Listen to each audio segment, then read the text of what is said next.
जय राधा माधव कुंज बिहारी। जय गोपीजन वल्लभ गिरिवरधारी। यशोदानंदन व्रज जन रंजन यमुना तीरावनचारी।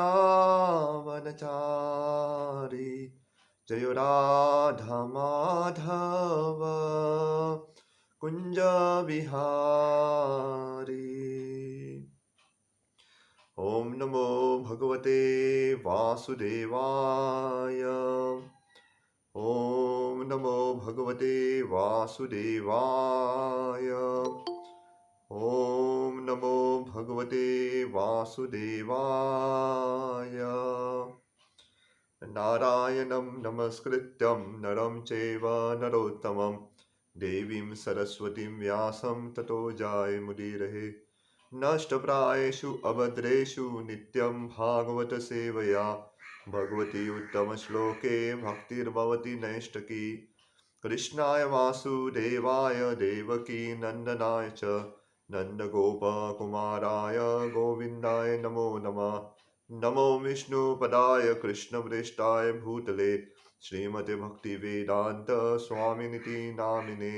नमस्ते सरस्वती देवे गौरवाणी प्रचारिणे निर्विशेष शून्यवाधी पाश्चात्यदेशतारिणे। जय श्री कृष्ण चैतन्य प्रभु नित्यानंद श्री अद्वैत गदाधर श्रीवासादि गौर भक्तवृंद। हरे कृष्णा कृष्णा कृष्णा हरे हरे, हरे राम राम राम हरे हरे। हरे कृष्णा। तो श्रीमद् भागवतम के स्कंद दूसरा अध्याय क्रमांक भी दूसरा और श्लोक क्रमांक 35 तक हमने किए थे। तो आज थोड़ा उसके आगे जाएंगे। तो आज 36वां श्लोक है। तस्माद् सर्वात्मना राजन् हरि सर्वत्र सर्वदा श्रोतव्य कीर्तन कीर्तिवयश्च स्मर्तव्यो भगवान् नृणाम्। Tasmat, thereafter, Sarva all, Atmana, soul, Rajan, O king, Hari, the Lord, Sarvatra, everywhere, Sarvada, always, Shrotavya, must be heard, Kirti, Kirtitvayat, glorified, Cha also, Smartavya, be remembered, Bhagavan, the personality of Godhead, Nrinam, by the human beings.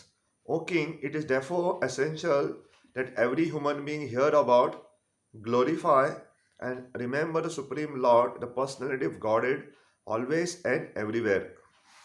ये बहुत सुंदर श्लोक है श्रीमद् भागवतम का कि हे राजा, हर एक मनुष्य का कर्तव्य रहता है कि भगवान के बारे में सुनो, श्रवणम करो। इतना ही नहीं, भगवान की स्तुति करो, भगवान को ग्लोरीफाई करो। और तीसरा, खास करके ये दोनों होने के बाद भगवान को स्मरण करो, भगवान को याद करो। और ये किसके बारे में है? भगवान जो पूर्ण पुरुषोत्तम भगवान है उसको उल्लेख किया गया है। तो तात्पर्य, शिला Sukhdev Goswami begins this verse, the word tasmat, or therefore, because in the previous verse he has already explained that there is no auspicious mean for salvation other than the sublime process of bhakti yoga. तो यहाँ पे शिला सुखदेव गोस्वामी शुरुआत करते तस्मात करके, इसलिए क्योंकि अगर आपको याद रहेगा कल हमने चर्चा की थी कि भगवान की भक्ति करना ये सबसे परम ध्येय करके, अच्छा भगवान की भक्ति करनी चाहिए। तो इसलिए भगवान के बारे में सुनना, श्रवणम करना, भगवान की स्तुति करना और भगवान को याद करना, ये हमें करना चाहिए। तो यहाँ पे भी ये भागवत कथा हो या जब हम सत्संग करते हैं, उसका प्रामुख्य उद्देश्य यही रहता है कि हम भगवान को याद करते, भगवान की स्तुति होती है वहाँ पे, और जो श्रोतागण है वो बैठ के सुनते।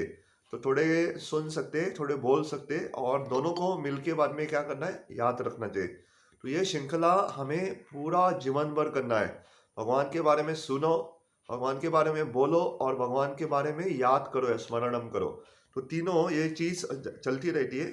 तो जो भी व्यक्ति सुनता रहता है, भगवान के बारे में श्रवणम करता है, वो व्यक्ति भगवान के बारे में बोल भी पाएगा, उसे कीर्तनम कहते हैं। और जो व्यक्ति सुनता है और बोलता है, वो व्यक्ति को भगवान को स्मरणम होगा। तो ये तीनों एक दूसरे के साथ लगे हैं कि जो ये करता है, कीर्तन करते, और ये दो तीनों विधि में जो लगे हुए हैं, उनको भगवान याद रखना बहुत आसान हो जाता है। The bhakti yoga process is practiced by the devotees in different methods like hearing, chanting, remembering, serving the lotus feet of the Lord, worshipping, praying, rendering service in love, becoming friendly, and offering all that one may possess. All nine methods are bona fide method, and either all of them, some of them, or even one of them can bring about the desired result for the sincere devotee.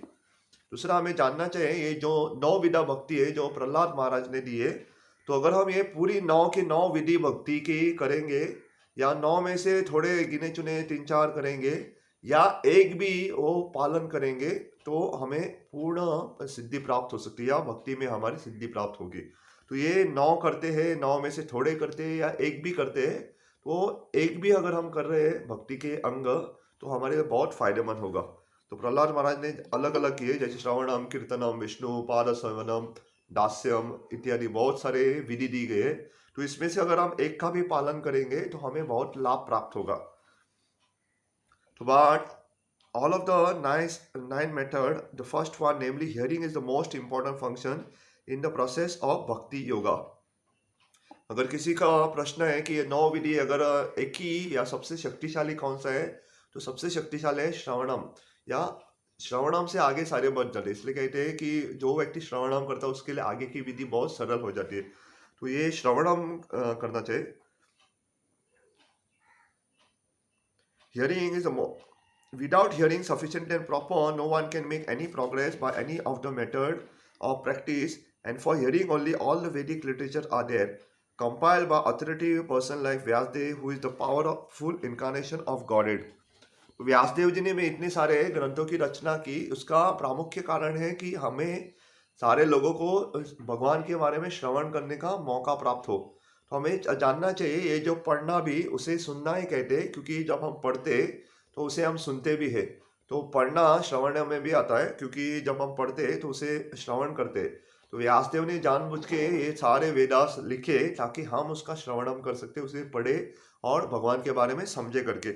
तो ऐसे जो महान आचार्य रहते हैं वो जानते हैं कि समाज में क्या आवश्यकता है और क्या चाहिए करके, और उस हिसाब से वो कार्यरत करते हैं। तो इसलिए कहते हैं हर एक हमारी विशेषता रहती है, वो विशेषता के अनुसार हमें कार्यरत करना चाहिए। तो हर एक को भगवान ने कुछ ना कुछ गुण दिए रहते हैं, तो वो गुणों के हिसाब से हमें गुणों को भगवान की सेवा में लगाना चाहिए। मैं एक छोटा उदाहरण दे सकता हूँ। तो महाभारत में कथा आती है कि भीम तो लड़ाई वगैरह में बहुत शक्तिशाली थे, अनेक जनों को मारने में सक्षम थे।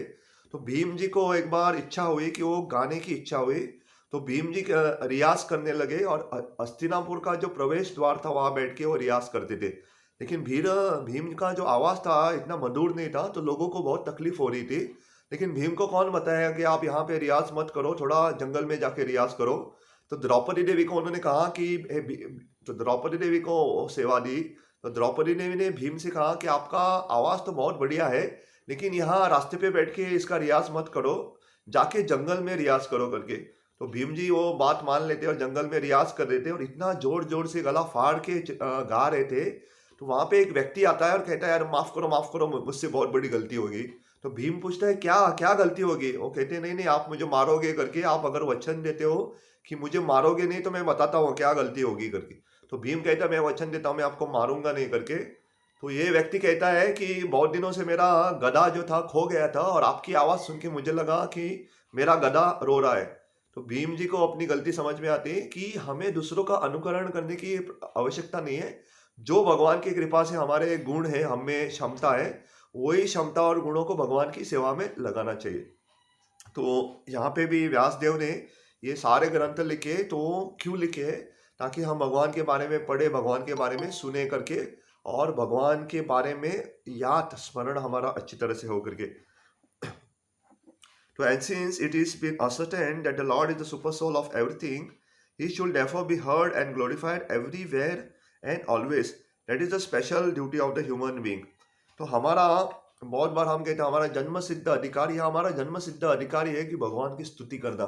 तो एक जीवात्मा भगवान का अंश है और हमारा कर्तव्य है कि भगवान का गुणगान करना। तो बाकी वस्तुओं का गुणगान करना तो होता ही रहेगा, लेकिन भगवान का गुणगान करना हमारा एक आत्मा का परम धर्म है। तो भागवतम में उल्लेख आता है कि सवय पुंसाम परो धर्मो ये तो भक्ति अधोक्षज अहेतु की अप्रतिहता यजात्मा सुप्रसिद्धति। कहते हैं कि एक आत्मा का सबसे बड़ा धर्म है कि अधोक्षज की पूजा करना, और वो जो पूजा है अहेतु और अप्रतिहता होनी चाहिए, कि कोई रोकने वाला नहीं होना चाहिए और वो नित्य रूप से चलनी चाहिए। तो हेतु भी नहीं होना चाहिए कि मैं पूजा कर रहा हूँ, भगवान की सेवा कर रहा हूँ, कि मुझे कुछ चाहिए करके। तो अहेतु और अप्रतिहता का मतलब कोई रोकने वाला नहीं होना चाहिए। तो ये दोनों वस्तुओं से अगर हम भगवान की सेवा करेंगे तो तुरंत हमें स्मरण में मदद होगी। तो आगे प्रभुपाद जी लिखते, machinery is not bad. Through the machine one can take advantage of hearing about the Lord, but because machinery used for ulterior purpose, it is creating a rapid degradation in the standard of human civilization. It is said here that in the incumbent upon the human beings to hear, because the scriptures like Bhagavad Gita and Srimad Bhagavatam are made for that purpose. तो ये जो श्रीमद् भागवतम भगवत गीता है, ये बनाई गई है, बोली गई है ताकि हम उसका फायदा ले सके। अगर समझो किसी के पास बहुत बड़ी धन संपत्ति है और वो व्यक्ति को मालूम नहीं, उसका फायदा नहीं ले रहा है, तो वो जो भी उसके पास संपत्ति है वो व्यर्थ गई। तो हमें, हमारे पास सबसे बड़ी संपत्ति है भागवत भगवत गीता, इसका फायदा लेना हमें आना चाहिए। तो फायदा लेने का मतलब क्या है? उसे पढ़ के उससे हमारे जीवन में उतार के भगवान के बारे में स्मरण करने का, भगवान के नाम और रूप गुणा लीला जो है उसको याद करने में यह हमें मदद करती है।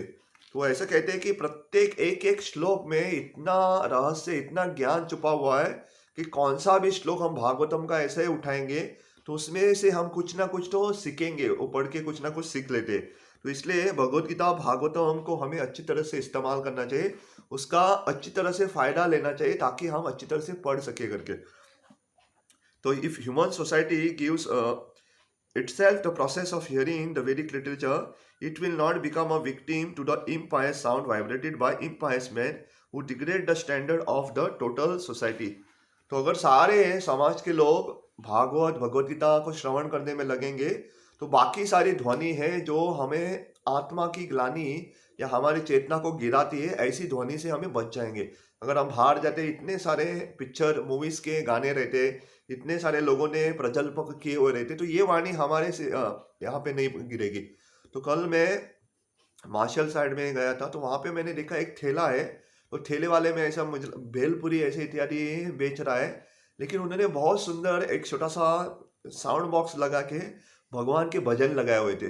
तो मैं सोच रहा था कि ये ठेले पे भी उन्होंने अच्छी तरह से सुविधा दी कि जो भी उसके ठेले पे जो ये रहते पानी पूरी इत्यादि खाने के लिए आएगा तो उसे भगवान विट्ठल के सुंदर भजन सुनाई देते। तो ऐसी सुविधा की तो वो अनजाने में भगवान का श्रवण करे, भगवान के नाम का श्रवण करे। तो ये मनुष्य जीवन का सार्थक है कि हमें भगवान के बारे में सुनना है। वो चाहता तो वहाँ पे मूवी सॉन्ग्स भी डाल सकता है, तो नाना प्रकार के गाने लगा सकता था, लेकिन उन्होंने ऐसा नहीं किया। उन्होंने भगवान विट्ठल जी के बहुत सुंदर भजन लगाए थे। तो हमें इनसे भी सीखना चाहिए कि कैसे ना तो हमें भक्ति करनी चाहिए, तो हमें दूसरों को भी भक्ति करने का एक साधन या एक मार्ग देना चाहिए या एक संधि प्राप्त करके देना चाहिए। ऐसा कहते हैं, अगर कोई हम अपने बारे में सोचते तो ठीक है, अपने भक्ति के बारे में सोच रहे ठीक है, लेकिन ये सूक्ष्म रूप से एक स्वार्थ है कि मैं मेरे बारे में सोच रहा हूँ और आजू बाजू में कौन है, मुझे मुझे उसका कोई लेना देना नहीं। ऐसा नहीं होना चाहिए। आजू बाजू जिससे भी हम मिलते हैं, हमारे परिवार के लोग, हमारे रिश्तेदार या हमारे समाज के लोग, जिसके साथ भी हमारा संबंध होता है, संपर्क आता है, तो थोड़ा तो हमें प्रयत्न करना चाहिए कि उनको हम भगवान के बारे में बताए करके। तो जैसे ही हमें खास करके कंठी माला तिलक डाल के कोई भी मिलता है तो सहज भगवान के बारे में लोग हमसे पूछते। खास करके हमारे पड़ोसी भी जब मुझसे मिलने आते तो मुझसे वो गांव की बातें नहीं करते, वो कहते हैं कि आप भगवत गीता से कुछ तो बताओ, क्योंकि उनको मालूम है कि मैं भगवत गीता पढ़ता हूँ, उनको मालूम है कि मैं इसमें हूँ करके। तो वो भी इच्छा रखते हैं कि मुझे कुछ बताओ करके। इसलिए हमारी बहुत बड़ी जिम्मेदारी है कि हमें भगवत गीता पढ़ना चाहिए, भागवत पढ़ना चाहिए, क्योंकि लोग जब पूछते हैं तो हमारे पास कुछ तो होना चाहिए ताकि हम उनको बताए करके। नहीं तो लोग जब पूछेंगे और हम कहेंगे नहीं नहीं मुझे पता नहीं, मैं पढ़ नहीं रहा हूँ, तो लोग कहेंगे आप तिलक डाल रहे हो, कंठी माला ऐसे साधुओं के वेश में जा रहे हो, धोती कुर्ता पहन रहे हो, ये सब कुछ कर रहे हो, लेकिन भगवान का श्रवण, भगवान की कथाएं नहीं कर रहे, तो क्या फायदा आपका। तो इसलिए हमारी जिम्मेदारी है कि थोड़ा तो हमें किसी को बताने के लिए कुछ तो पढ़ना चाहिए, या वो तो हमारा तो शुद्धिकरण होगा ही, लेकिन दूसरों का भी शुद्धिकरण होगा जब हम बताएंगे। तो हमारा भी कर्तव्य है कि भगवान की जो लीला है, भगवान की जो कथा है, थोड़ा समझ के ले करके। तो यहाँ पे सुखदेव गोस्वामी ने पूरी इसका सार दिया गया है कि भक्तों को क्या करना है करके। तो ये हमेशा याद रखना चाहिए, भक्तों को सबसे पहले सुनना चाहिए, श्रवणम करो, भक्तों को भगवान की लीलाओं के बारे में श्रवणम करना चाहिए। तो जैसे हम सुनते हैं तो दूसरी क्रिया भक्तों को क्या करना चाहिए, बोलना चाहिए, उसे कहते हैं कीर्तनम। तो जैसे हम भगवान के बारे में बोलते हैं तो भगवान तीसरी क्रिया शुरू हो जाती है, उसे कहते हैं स्मरणम। हम भगवान की लीलाओं के बारे में याद कर सकते हैं। तो कोई पूछता है कि क्या हम भगवान को 24 घंटा याद कर सकते हैं? हाँ, कर सकते हैं। भगवान के बारे में सुनो, जब संधि प्राप्त होती है, जब भगवान के बारे में बोलने की संधि प्राप्त होती है तो बोलो, और ये दोनों नहीं है तो भगवान के बारे में स्मरण करो। तो श्रवणम, कीर्तनम और स्मरणम ये चलता रहना चाहिए। तो ये एक साइकिल की तरह ये चलते रहना चाहिए। तो हमें बार बार सुनना चाहिए, बार बार बोलना चाहिए, और इससे हमें भगवान का स्मरण करने में मदद होगी। The one who has perfectly heard the perfect souls becomes convinced about the all-pervading personality of Godhead and thus become enthusiastic in glorifying the Lord. All the great Acharya like Ramanuja, Madhva, Chaitanya, Saraswati Thakur, and even in other countries, Muhammad, Christ, and other, all have extensively glorified the Lord by chanting always and in every place.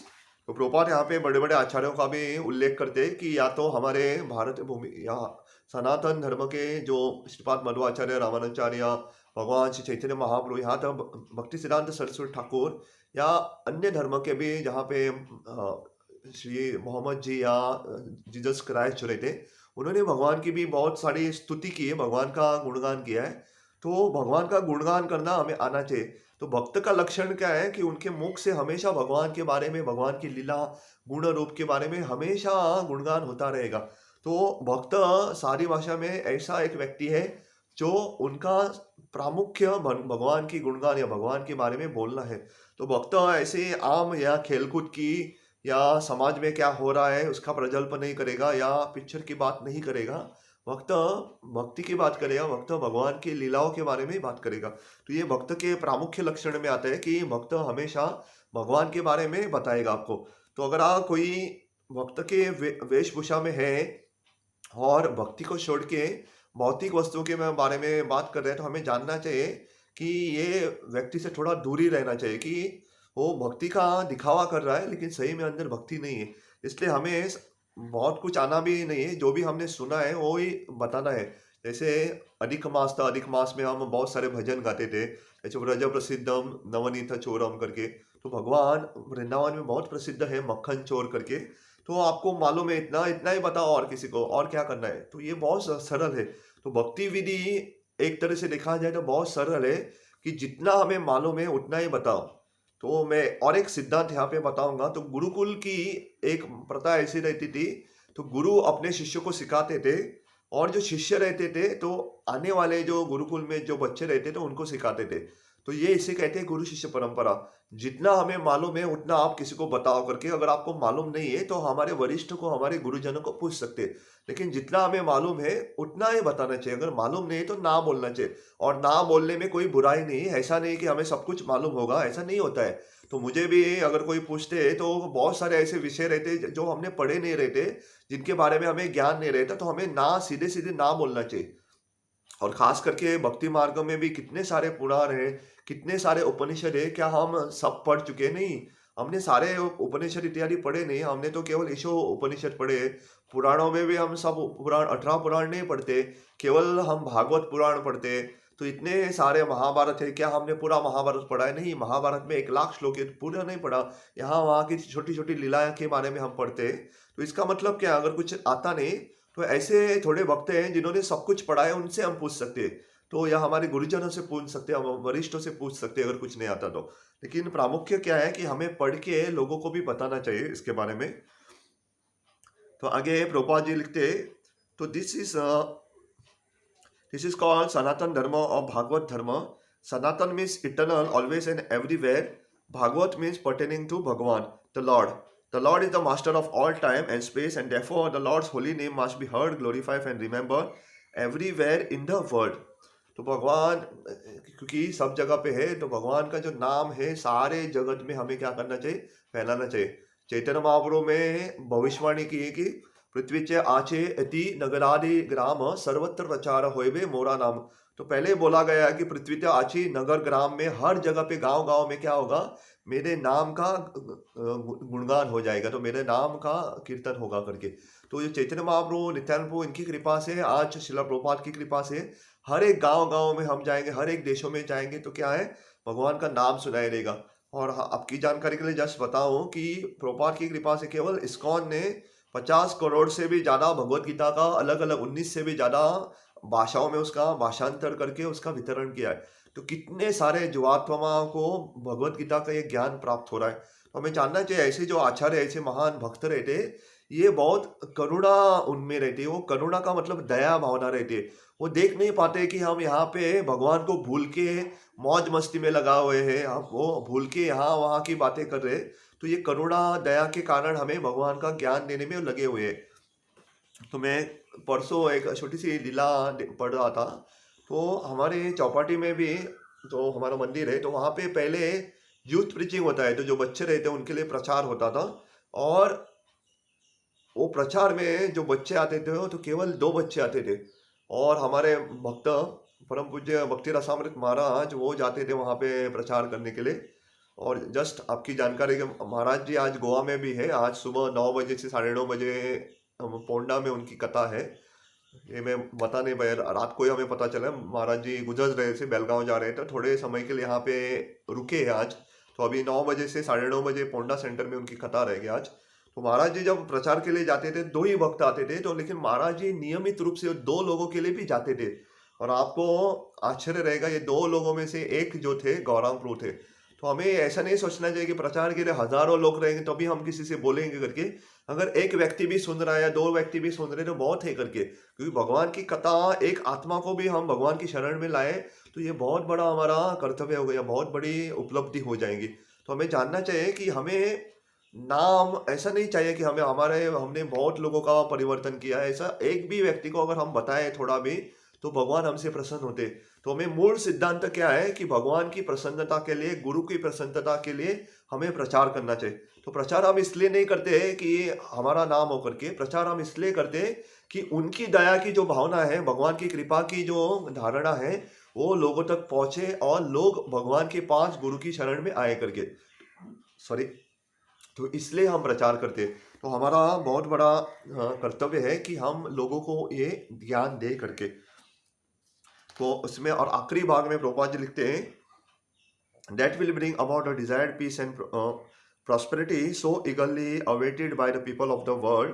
The world cha includes all the remaining process or methods of bhakti yoga as mentioned above. तो ये सारे विश्व के पूरे लोगों को एकत्र कर सकता है। इसलिए हम देखते हैं कि ऐसी भगवान को केंद्र में रख के जब हम कार्य करते हैं तो विश्व एकत्र या विश्व एकता भगवान को केंद्र में रख के आ सकते हैं। नहीं तो सब लोग कहेंगे मेरा मत सही है, मैं सही हूँ, ये सही है करके, और झगड़ा हो जाएगा। इसलिए कहते कलयुग में अगर 2 लोग भी है तो झगड़ा हो जाता है। तो भागवत में ऐसी आगे जाके एक कहानी आएगी कि एक माता जी, एक लड़की ने अपने हाथ में बैंगन ये रहते, बैंगल्स जो रहते, जो कंगन रहते वो पहने थे। तो बहुत सारे कंगन थे और आवाज आ रहा था। तो उनको देखने के लिए एक लड़का आया था। तो उन्होंने क्या किया, सारे कंगन निकाले और 2 ही रखे थे। लेकिन उन्होंने देखा कि 2 कंगन भी थे, वो भी आवाज कर रहे थे। तो वो कंगन निकाल के उन्होंने एक ही कंगन रखा। तो इसमें क्या हम सीखते हैं कि जहाँ 2 भी व्यक्ति रहते तो आवाज होता है। इसलिए इसलिए कहते हैं, तो जहाँ 2 लोग रहते हैं तो कभी कभी ना तो झगड़ा होगा, आवाज का मतलब उसका मतभेद होगा।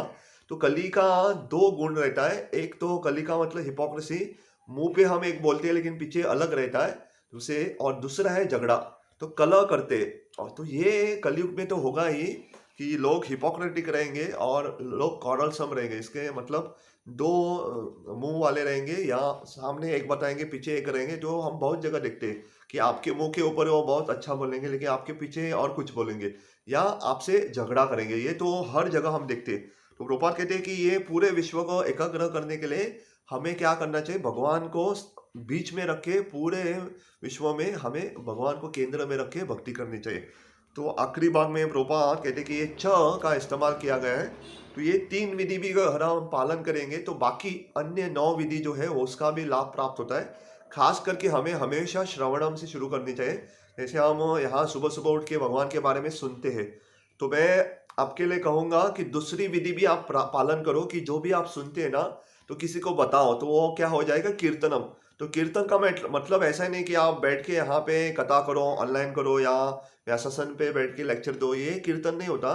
कीर्तन का मतलब आप किसी को भी बताओ, छोटे बच्चे को या अपने माता पिता भाई बहन रिश्तेदार हो, किसी को भी बताते हो तो उसे कीर्तनम कहते हैं। तो कीर्ति कीर्ति का मतलब यश, भगवान के गुणगान के बारे में जब हम आप गुणगान करते हैं, उसे कीर्तनम कहते हैं। तो कीर्तनम या तो कीर्तन से भी कर सकते हरे कृष्ण महामंत्र, या कीर्तन कथा के माध्यम से भी कर सकते। तो जो भी हम सुनते हैं ये बहुत ख्याल रखना चाहिए कि हमें किसी को ना किसी को तो बताना चाहिए। तो मुझे तो ये बहुत बड़ा आपकी दया से सौभाग्य है कि मैं जो भी सुनता हूँ, मैं जो भी पढ़ता हूँ, मैं आपको बताता हूँ। एटलीस्ट थोड़ा मात्रा में तो आपको बताता हूँ जो भी मैंने पढ़ा है करके। तो जो मैं बताता हूँ ये बहुत पुराना नहीं होता है, जो मैंने अभी अभी सुना हुआ रहता है, या तो मैं बहुत सुबह सुबह उठ के मैं सुन लेता हूँ, या ज़्यादा से ज़्यादा कल रात का। तो मैं बहुत ताज़ा ताज़ा जो मैं सुना हुआ या जो मैंने पढ़ा हुआ उसके बारे में आप लोगों को बताता हूँ। तो आपको भी वही करना है, जो जो आप सुनते हो पढ़ते हो किसी को तो बताना चाहिए। तो इसे कहते हैं कीर्तनम। और ये दो चीज़ अगर करेंगे, हम सुनेंगे और बाद में बताएंगे, तो भगवान को याद कर पाएंगे। इसलिए ऐसे भक्त बहुत बार मुझे भी लोग पूछते कि कीर्तन या भगवान को स्मरण याद रखने के लिए क्या करना चाहिए, तो ये दो विधि। तो जैसे ही हम ये दो विधि पालन करेंगे तो क्या होता है कि हम भगवान को याद कर पाएंगे। हर जगह जहाँ जहाँ हम जाएंगे भगवान को याद कर पाएंगे, और जिस वस्तु को भी देखेंगे वो भगवान के संबंध में हम देख पाएंगे।